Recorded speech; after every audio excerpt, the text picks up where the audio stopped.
She slept a long time, and when she awakened, Mrs. Medlock had bought a lunch basket at one of the stations, and they had some chicken and cold beef and bread and butter and some hot tea.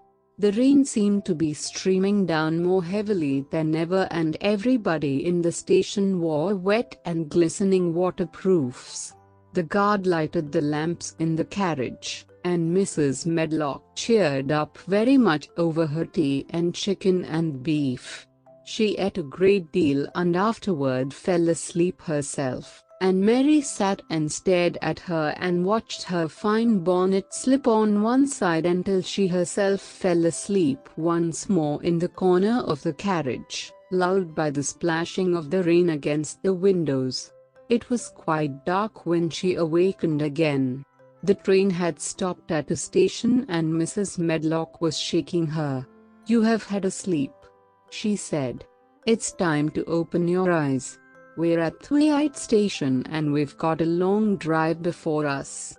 Mary stood up and tried to keep her eyes open while Mrs. Medlock collected her parcels. The little girl did not offer to help her, because in India native servants always picked up or carried things, and it seemed quite proper that other people should wait on one.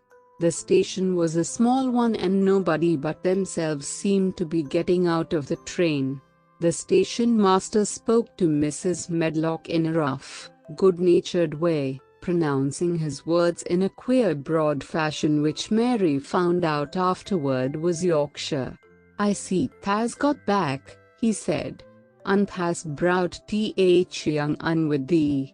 "Aye, that's her," answered Mrs. Medlock, speaking with a Yorkshire accent herself and jerking her head over her shoulder toward Mary. "How's thy missus?" "Well enow. Th carriage is waiting outside for thee." A brougham stood on the road before the little outside platform.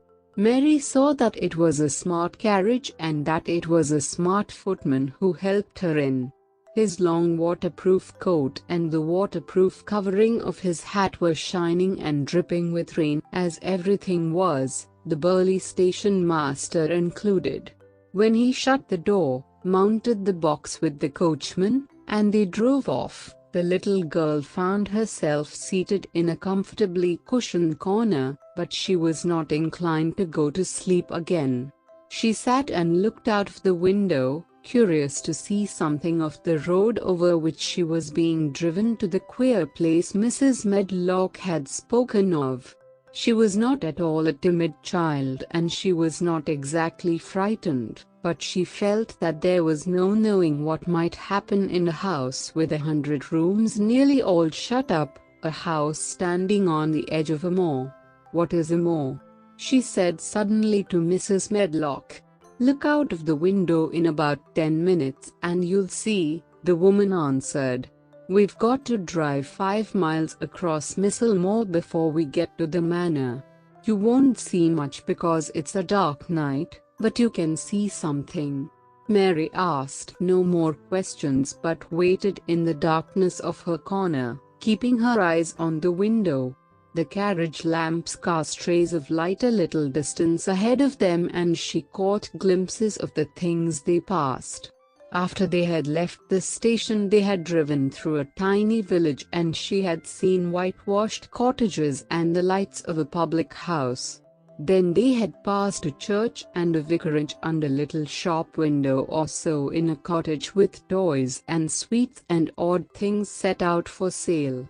Then they were on the high road and she saw hedges and trees. After that there seemed nothing different for a long time, or at least it seemed a long time to her.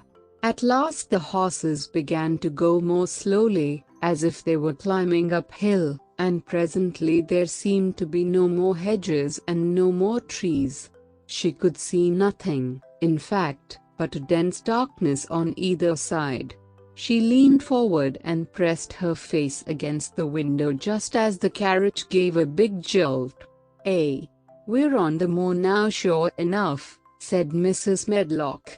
The carriage lamps shed a yellow light on a rough-looking road which seemed to be cut through bushes and low-growing things which ended in the great expanse of dark apparently spread out before and around them.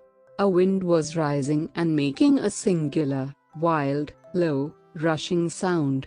It's not the sea, is it?" said Mary, looking round at her companion. "No, not it," answered Mrs. Medlock. "Nor it isn't fields nor mountains, it's just miles and miles and miles of wild land that nothing grows on but heather and gorse and broom, and nothing lives on but wild ponies and sheep. I feel as if it might be the sea, if there were water on it," said Mary. "It sounds like the sea just now." "That's the wind blowing through the bushes," Mrs. Medlock said. "It's a wild, dreary enough place to my mind, though there's plenty that likes it, particularly when the heather's in bloom." On and on they drove through the darkness, and though the rain stopped, the wind rushed by and whistled and made strange sounds.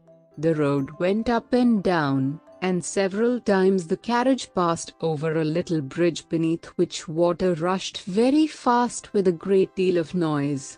Mary felt as if the drive would never come to an end and that the wide, bleak moor was a wide expanse of black ocean through which she was passing on a strip of dry land. "I don't like it," she said to herself. "I don't like it," and she pinched her thin lips more tightly together. The horses were climbing up a hilly piece of road when she first caught sight of a light. Mrs. Medlock saw it as soon as she did and drew a long sigh of relief. "I am glad to see that bit of light twinkling," she exclaimed. "It's the light in the lodge window. We shall get a good cup of tea after a bit, at all events." It was after a bit, as she said, for when the carriage passed through the park gates there was still 2 miles of avenue to drive through, and the trees, which nearly met overhead, made it seem as if they were driving through a long dark vault. They drove out of the vault into a clear space and stopped before an immensely long but low-built house which seemed to ramble round a stone court. At first Mary thought that there were no lights at all in the windows, but as she got out of the carriage she saw that one room in a corner upstairs showed a dull glow. The entrance door was a huge one made of massive, curiously shaped panels of oak studded with big iron nails and bound with great iron bars. It opened into an enormous hall, which was so dimly lighted that the faces in the portraits on the walls and the figures in the suits of armor made Mary feel that she did not want to look at them. As she stood on the stone floor she looked a very small, odd little black figure, and she felt as small and lost and odd as she looked. A neat, thin old man stood near the manservant who opened the door for them. "You are to take her to her room," he said in a husky voice. "He doesn't want to see her. He's going to London in the morning." "Very well, Mr. Pitcher," Mrs. Medlock answered. "So long as I know what's expected of me, I can manage." "What's expected of you, Mrs. Medlock," Mr. Pitcher said, "is that you make sure that he's not disturbed and that he doesn't see what he doesn't want to see." And then Mary Lennox was led up a broad staircase and down a long corridor and up a short flight of steps and through another corridor and another, until a door opened in a wall and she found herself in a room with a fire in it and a supper on a table. Mrs. Medlock said unceremoniously, "Well, here you are. This room and the next are where you'll live, and you must keep to them. Don't you forget that." It was in this way Mistress Mary arrived at Misselthwaite Manor, and she had perhaps never felt quite